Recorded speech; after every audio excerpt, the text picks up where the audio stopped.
السلام علیکم رحمۃ اللہ وبرکاتہ۔ بسم اللہ الرحمن الرحیم۔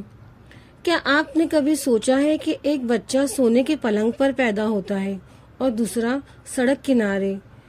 کیا یہ صرف قسمت ہے یا کچھ اور؟ آج ہم اسی گہرے راز سے پردہ ہٹائیں گے کہ امیری اور غریبی کا اصلی مطلب کیا ہے۔ امیری صرف جیب سے نہیں بلکہ دل کی وسعت سے بھی ہوتی ہے۔ غریبی کوئی عیب نہیں بلکہ ایک آزمائش ہوتی ہے۔ دنیا کا سب سے امیر وہ ہے جس کے پاس سکون کی نیند ہے۔ اکثر محلوں میں سکون نہیں ہوتا اور جھوپڑیوں میں ہنسی گونجتی ہے۔ پیسہ ضرورتیں پوری کر سکتا ہے لیکن خوشیاں خریدنا ناممکن ہے۔ ایک غریب انسان اپنی محبت سے، محنت سے دنیا بدلنے کی طاقت رکھتا ہے۔ تعلیم وہ واحد ہتھیار ہے جو غریبی کی زنجیریں توڑ سکتا ہے۔ امیر وہ نہیں ہے جو جمع کرے بلکہ وہ ہے جو بانٹنا سیکھے۔ بھوک کا کوئی مذہب نہیں ہوتا اور نہ ہی کوئی طبقہ۔ غریبی انسان کو وقت سے پہلے بڑا اور سمجھدار بنا دیتی ہے۔ امیروں کے دسترخوان بڑے ہوتے ہیں اور غریبوں کے دل۔ کبھی کبھی دولت انسان کو اندھا کر دیتی ہے۔ اصل کامیابی یہ ہے کہ آپ غریبی سے نکل کر دوسروں کا سہارا بنیں۔ معاشرہ ہمیں طاقتور کو سلام کرتا ہے، چاہے وہ اخلاق کا کتنا ہی غریب ہو۔ قسمت محنت کے بغیر نہیں بدلتی۔ غریب کے بچے کھلونوں سے نہیں ذمہ داریوں سے کھیلتے ہیں۔ دولت آتی جاتی رہتی ہے لیکن کردار ہمیشہ ساتھ رہنا چاہیے۔ سے گرا دیتا ہے۔ کسی کی غریبی کا مذاق نہ اڑائے کیونکہ وقت بدلتے دیر نہیں لگتی۔ ہاتھ پھیلانے سے بہتر ہے کہ ہاتھ سے کام کیا جائے۔ خواب دیکھنے کا حق امیر اور غریب دونوں کو برابر ہے۔ ایک غریب کی بددعا سے بچو اور امیر کی سخاوت سے سیکھو۔ روٹی کے لیے بھاگتی ہوئی زندگی میں سکون کہیں کھو گیا ہے۔ بڑے بنگلے انسان کو بڑا نہیں بناتے، بڑی سوچ بناتی ہے۔ غربت انسان کو صبر سکھاتی ہے اور امیری شکر۔ جہاں انصاف نہ ہو وہاں غریبی ڈھیرے ڈال لیتی ہے۔ محنت کا پسینہ بہانے والا کبھی ناکام نہیں ہوتا۔ دولت مند وہ ہے جس کے دشمن کم اور دوست زیادہ ہو۔ غریبی انسان کو اپنوں اور غیروں کی پہچان کرا دیتی ہے۔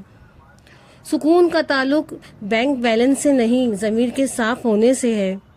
دنیا ایک مسافر خانہ ہے، یہاں سب برابر ہوئے۔ امیری کا امتحان تب ہوتا ہے جب آپ کے پاس طاقت ہو۔ غریبی کا امتحان تب ہوتا ہے جب آپ کے پاس کچھ نہ ہو۔ دوسروں کی مدد کرنا ہی اصل زندگی کا مقصد ہے۔ ہر چمکتی چیز سونا نہیں ہوتی اور ہر غریب بدنصیب نہیں ہوتا۔ زندگی کے سفر میں دولت کا بوجھ نہیں، یادوں کا سرمایہ کام آتا ہے۔ وقت ایسا پہیہ ہے جو بادشاہ کو فقیر اور فقیر کو بادشاہ بنا سکتا ہے۔ لالچ انسان کو امیر ہونے کے باوجود غریب ہی رکھتی ہے۔ قناعت پسندی ہی سب سے بڑی دولت ہے۔ جس گھر میں بڑوں کی عزت ہو وہاں کبھی برکت ختم نہیں ہوتی۔ غربت کا سب سے بڑا علاج علم اور ہنر ہے۔ اپنے بچوں کو امیر بننے کے بجائے نیک بننا سکھائے۔ دولت کا صحیح استعمال دوسروں کی زندگیوں میں آسانی لانا ہے۔ بھوکے کو کھانا کھلانا کعبے کا طواف جیسا ثواب ہے۔ امیری کا نشہ انسان کو حقیقت سے دور کر دیتا ہے۔ غریبی کی خاموشی میں بہت سے گہرے راز چھپے ہوتے ہیں۔ اگر آپ آج غریب ہیں تو یہ آپ کی غلطی نہیں، لیکن اگر آپ غریب مرتے ہیں تو یہ آپ کی سستی ہے۔ محنت کبھی رائیگاں نہیں جاتی، رب کسی کا ادھار نہیں رکھتا۔ امیری اور غریبی زندگی کے دو پہلو ہیں جن سے ہر انسان کو گزرنا پڑتا ہے۔ انسانیت سب سے بڑا مذہب ہے، چاہے آپ امیر ہو یا غریب۔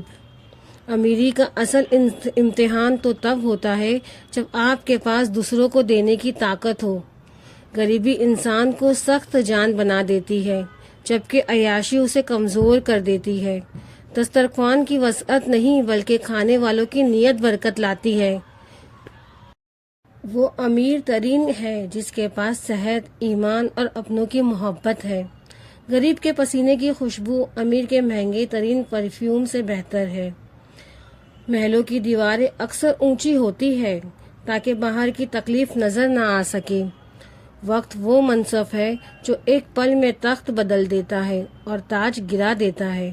اپنی چادر دیکھ کر پاؤں پھیلانے والا کبھی کسی کا محتاج نہیں ہوتا۔ دولت اگر خدمت کے لیے ہو تو نعمت ہے، اور اگر نمائش کے لیے ہے تو زحمت ہے۔ غریب کا بچہ حالات سے لڑ کر کندن بن جاتا ہے۔ زندگی کے ترازو میں اخلاق کا وزن دولت سے کہیں زیادہ ہوتا ہے۔ جو دوسروں کے آنسو پوچھتا ہے، قدرت اسے کبھی تنہا نہیں چھوڑتی۔ امیری کی چمک دھمک میں اکثر انسانیت کی روشنی کھو جاتی ہے۔ غربت میں کٹی ہوئی زندگی گناہ کی دولت سے 1000 درجے بہتر ہے۔ امیر بننا کمال نہیں، بلکہ امیر رہ کر عاجزی اختیار کرنا کمال ہے۔ جس گھر میں کتابیں ہو وہ گھر غریب نہیں ہو سکتا۔ پیسہ صرف ہاتھ کا میل ہے، جو آج ہے کل نہیں۔ کامیابی کا راستہ مشکل ضرور ہے، لیکن منزل بہت خوبصورت ہے۔ اللہ کے نزدیک تمہاری دولت نہیں بلکہ تمہارے اعمال دیکھے جائیں گے۔ اپنی سوچ کو آزاد رکھے، کیونکہ سوچ کی امیری ہی دنیا بدلتی ہے۔ دعا ہے کہ اللہ پاک ہمارے تمام پریشانیوں، دکھ تکلیفوں کو دور کرے اور ہمارے رزق میں بے پناہ برکت دے۔ اگر آپ کو میری یہ ویڈیو پسند آئی ہو تو صدقہ جاریہ سمجھ کر لائک، شیئر اور سبسکرائب ضرور کریں۔ اللہ حافظ۔